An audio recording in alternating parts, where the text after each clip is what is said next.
প্রধানমন্ত্রী শেখ হাসিনা ভারতের পাঁচটা প্রধানমন্ত্রী অবৈধ প্রধানমন্ত্রী বলে বাংলাদেশের মানুষ স্বীকৃতি দিয়েছে। কেন্দ্রীয় কর্মসূচির অংশ হিসাবে আজকের এই সমাবেশে সম্মানিত সভাপতি, বগুড়া জেলা বিএনপির সংগ্রামী সভাপতি, বগুড়া পৌরসভার মেয়র জনাব রেজাউল করিম বাদশা ভাই, অনুষ্ঠানে প্রধান অতিথি হিসেবে উপস্থিত রয়েছেন 4 দলীয় জোট সরকারের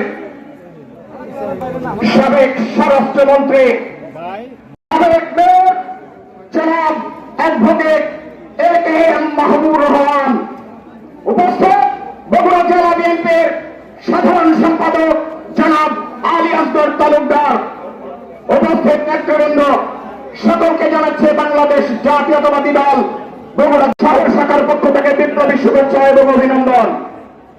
সংগ্রামী নেতৃবৃন্দ, আপনারা বাংলাদেশের বিনা ভোটে নির্বাচিত অবৈধ প্রধানমন্ত্রী শেখ হাসিনা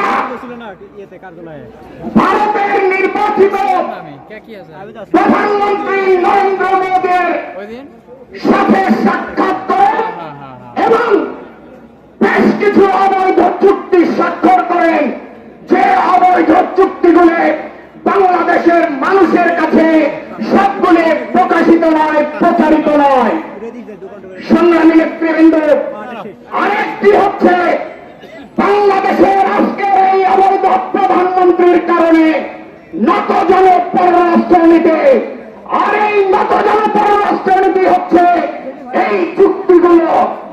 কিন্তু এই অবৈধ প্রধানমন্ত্রী বলেন আজকে আমাদের দেশনেত্রী বেগম খালেদা জিয়া যদি বাংলাদেশের রাষ্ট্রীয় ক্ষমতায় থাকতেন তাহলে নাকি ভারতের পা ধরে বসে থাকতেন।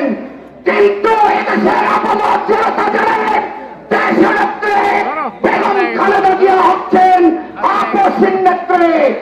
তাই আপনার এই উক্তিকে জনগণ প্রত্যাখ্যান করেছে। পক্ষান্তরে আপনাকে এদেশের পাঁচটা প্রধানমন্ত্রী অবৈধ প্রধানমন্ত্রী বলে বাংলাদেশের মানুষ স্বীকৃতি দিয়েছে। কারণ একটি, আপনি একমাত্র ভারতের দাবিদারিতে উস্তাদ। সংগ্রামী কায়াসন দেশনেত্রী বেগম খালেদা জিয়ার মুক্তি মানে সারা বাংলাদেশের মুক্তি, বাংলাদেশের মা মাটি মানুষের মুক্তি মানে এদেশের আপামর জনগণের মুক্তি, এদেশের জনগণের অর্থনৈতিক মুক্তি। খোদা হাফেজ। বাংলাদেশ জিন্দাবাদ। শহীদ রামরক দেশনেত্রী আপসহীন নেত্রী বেগম খালেদা জিয়া জিন্দাবাদ। তারুণ্যের প্রতীক তারেক রহমান জিন্দাবাদ।